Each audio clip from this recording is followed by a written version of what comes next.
ఈరగమరగ ఈలలేసి రోజయ్యలే మా ఇరుగు పొరుగు చందాలేసి నిన్ను మొయ్యలే ఓటే వేసి పాలించమని సీటే ఇయ్యలే మేము ఆటోగ్రాఫులు అడిగి నిన్ను గ్రేటే చెయ్యలే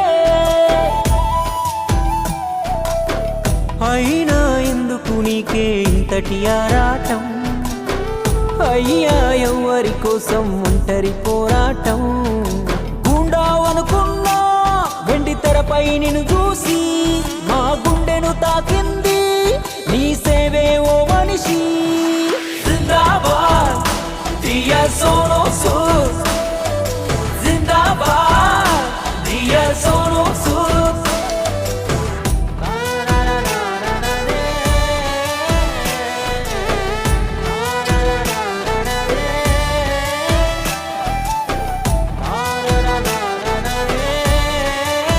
ఎక్కడో ఉండే తను కష్టాలను తీర్చడానికి వచ్చిన దేవుడు అని చెప్పచ్చు. కులమేందని అడగనీకి భాష రాదుగా అది తెలియకుండా సేవ చెయ్య మనసు రాదుగా మా మతము అభిమతము ఏది చూడకుండానే నువ్వు అతి చేస్తున్నావో ఏమో తెలుసుకోజరా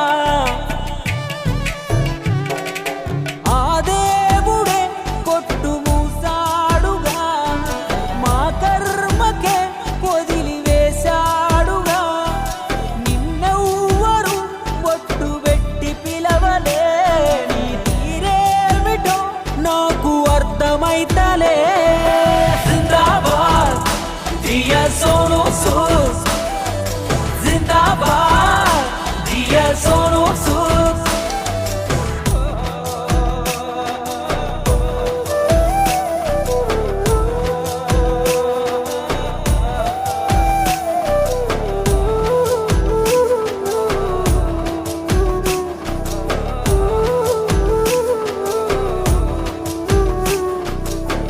చేయాలనుకుంటే నీ ఊరు ఉందిగా ఈ ప్రాంతీయ గొడవలేవి నీకు బట్టవా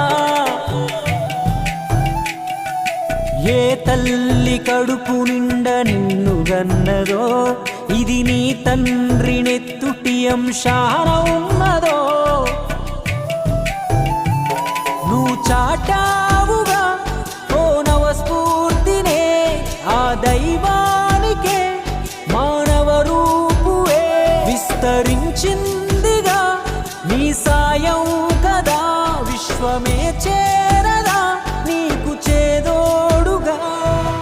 నాకు సోనూ సూద్ గారిని కలిసి అవకాశం వస్తే నా 1,30,000 అవుతాయి. అప్పటికి 1,30,000 మొత్తం ఇచ్చేస్తాను నేను హ్యాపీగా. జిందాబాద్ డియర్ సోనూ సూద్ జిందాబాద్ డియర్ సోనూ సూద్.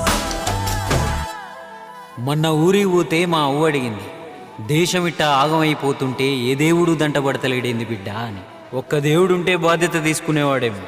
సందు సందుకు మందకో దేవుడు తయారై దేవుళ్ళ గుంపు ఎక్కువైపోయాక ఇంకా ఏ దేవుడు వస్తాడు? చిన్నప్పుడే స్కూల్లో గోడ మీద చదివినాం మానవ సేవే మాధవ సేవని. తరువాత దైవం మానుష రూపేణా అని కూడా విన్నాం. కానీ అవేవి ఎక్కించుకోకుండా దేవుళ్ళను దేవులాడుతూ మీ దేవుడు గొప్ప మా దేవుడు గొప్ప అని గొడవలు పడుతూనే ఉన్నాం. సోనూ సూద్ ఒక్కడే అది బాగా గుర్తుపెట్టుకున్నాడు. మానవ సేవే చేస్తున్నాడు, మనిషిలోనే మాధవుణ్ణి చూస్తున్నాడు. ఇక ఇప్పుడు ఆ సూదుకెట్లా సూదులు పడవాలా అని చూడకుండా మనం కూడా మనకు తోచినంత సాటి మనిషికి సాయపడదాం. మనం సంపాదించుకున్న ఆస్తి వయసు మీరితే పేరు మార్చుకుంటుంది. మనం చేసిన మంచే ఎప్పటికీ మన పేరు మీద ఉంటుంది. మళ్ళా చెప్తున్నా, చేసిన సాయం తప్ప ఇంకేదీ నీతో రాదు.